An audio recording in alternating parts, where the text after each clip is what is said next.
os jornais brasileiros, eles não são um exemplo, nem correspondem ao padrão do jornalismo mundial neste momento.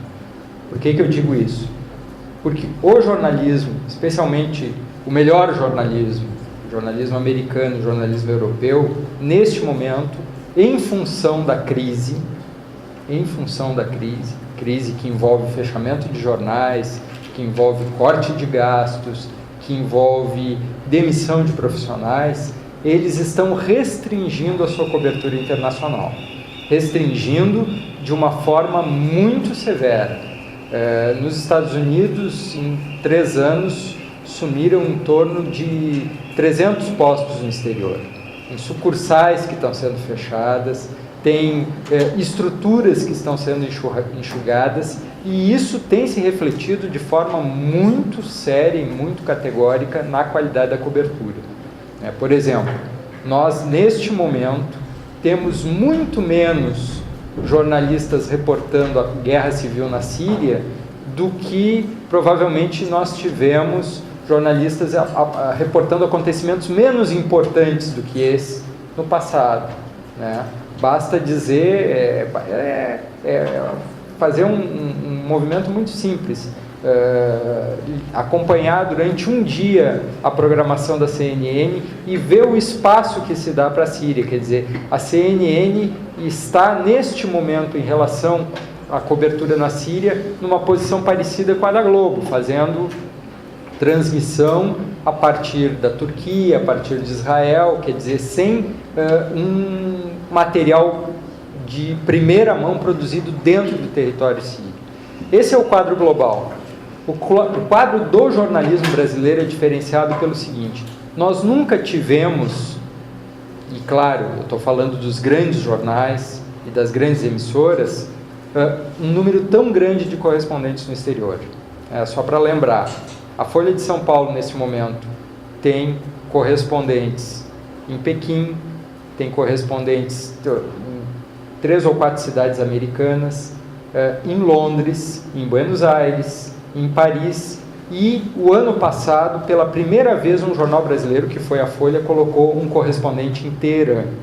Inclusive, é um jornalista, filho de uma jornalista gaúcha, o Samir Girni, é um profissional talentosíssimo, muito jovem, 33 anos, é o primeiro jornalista brasileiro a ocupar o posto de correspondente de um jornal brasileiro em Teherã de forma permanente. Ele deve voltar depois das eleições desse ano, mas ele está fazendo esse papel bem importante, bem relevante lá.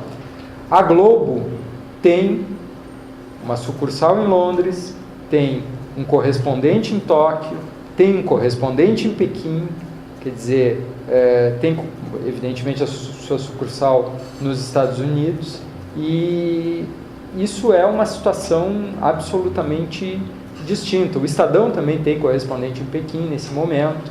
Os grandes jornais, então, conseguem ter essa presença internacional. Quando não há correspondente, uma boa parte dos jornais, entre eles os jornais do Grupo RBS, conseguem enviar repórteres para cobrir determinados acontecimentos pontuais, né? Então, este ano, só para citar alguns exemplos, a Zero Hora, por exemplo, esteve presente na renúncia do Papa Bento XVI e na eleição do novo Papa, esteve presente na morte do Chaves, esteve presente na nova eleição na Venezuela e continuará enviando profissionais para produzir material de primeira mão.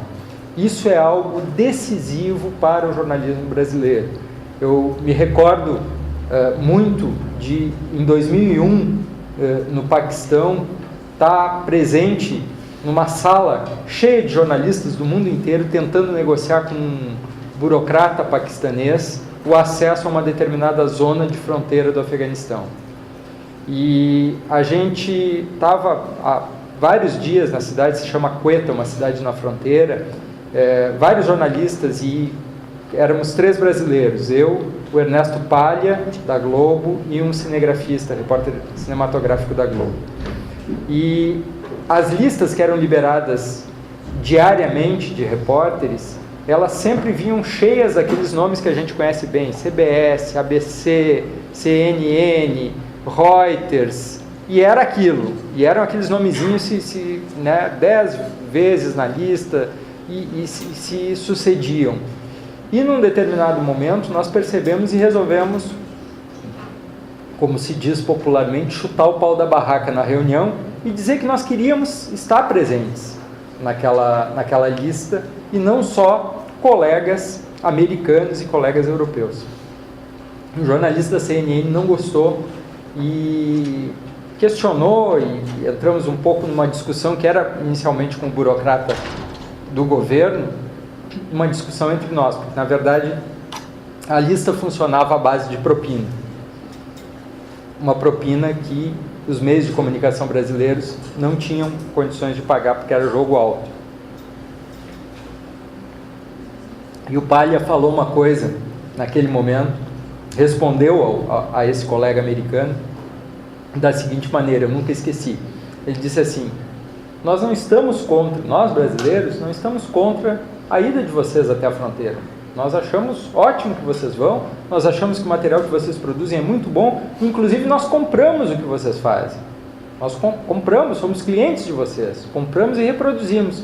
Mas nós achamos que nós temos o direito de produzir material de primeira mão.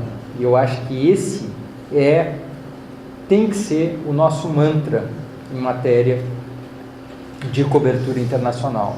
Eu acho que o nosso público tem o direito de saber o que acontece e, para isso, nós precisamos estar presentes.